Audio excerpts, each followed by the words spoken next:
Picture yourself inside a tiny humming data center, racks of servers blinking in rhythm. Deep inside one server, millions of transistors flip every second, each movement choreographed by intricate computer architecture. But here's the catch: building these machines isn't just about power, it's about how to get the most performance from every microscopic switch. What secrets make some processors sprint while others crawl? Let's crack open this world with William Stallings' masterwork. Processors seem magical, yet they're painstakingly designed puzzles. How do these silicon brains organize themselves to crunch billions of instructions flawlessly? Stallings walks us through the rivalry between RISC and CISC architectures, using the example of ARM's RISC design dominating mobile devices due to simplicity and efficiency, versus Intel's CISC legacy in PCs providing rich instruction sets. It's like comparing a sleek sports car to a rugged all-terrain vehicle, each optimized for different terrains, but both aiming for speed and power. Imagine a car factory assembly line, where tasks that once happened one after the other now overlap seamlessly. This is pipelining in processors, breaking down instruction execution into stages so multiple instructions get processed simultaneously. Stallings paints a vivid picture of how this overlapping work dramatically boosts speed by reducing idle time, turning slow traffic into high-speed express lanes. Superscalar architecture takes pipelining even further. Picture multiple assembly lines working side by side, processing several instructions at once. Stallings highlights how superscalar processors fetch and execute multiple instructions per clock cycle, supercharging performance with parallelism. The surprise: this technique laid foundations for today's powerful multi-core systems, transforming how we interact with everything digital.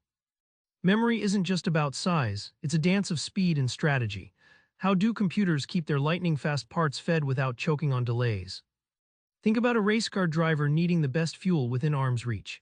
Stallings explains cache memory as this ultra-fast stash, nestled close to the CPU, often just nanoseconds behind the processor clock.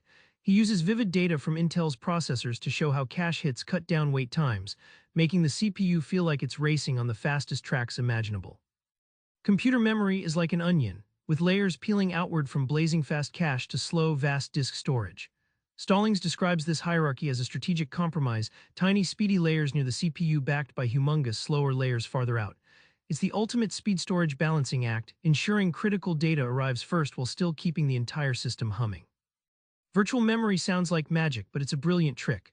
Stallings shares real-world analogies to explain how systems swap data between RAM and disk, giving programs the illusion of endless memory. The payoff: applications behave as if they have all the memory they could ever need, without massive physical RAM, making computers smarter and more flexible.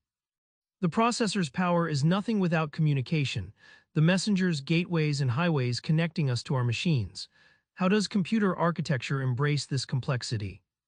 Stallings highlights flagship examples like PCI Express and USB, interfaces designed to ferry data rapidly and reliably between devices. These I/O systems act like skilled customs officers, controlling data flow, prioritizing urgent packages, and minimizing traffic jams around the processor. The stakes: without efficient I/O, even the fastest CPU waits in line. Parallel systems multiply computing power by having multiple processors work together. Stallings unpacks this with clear examples from supercomputers and today's multi-core machines. It's like a team of expert chefs cooking parts of a complex dish simultaneously, saving massive time and breakthroughs becoming possible on a scale unimaginable with solo processors. Embedded processors, tiny powerhouses inside everything from cars to coffee machines, bring Stallings' vision home. He shows how these compact chips run real-world systems, delivering performance tailored to specific tasks. The insight: computing isn't just in your laptop anymore, it's quietly everywhere, invisibly orchestrating modern life. Remember that buzzing data center from the start? Now you see how every bit of architecture, from processor design through memory to I/O, fits like gears in a precision watch. Stallings' book isn't just theory, it's a blueprint for crafting the machines shaping our digital world. Next time you use a device, try picturing what's going on inside, the tiny revolutions that make it tick. Subscribe for more book summaries like this one.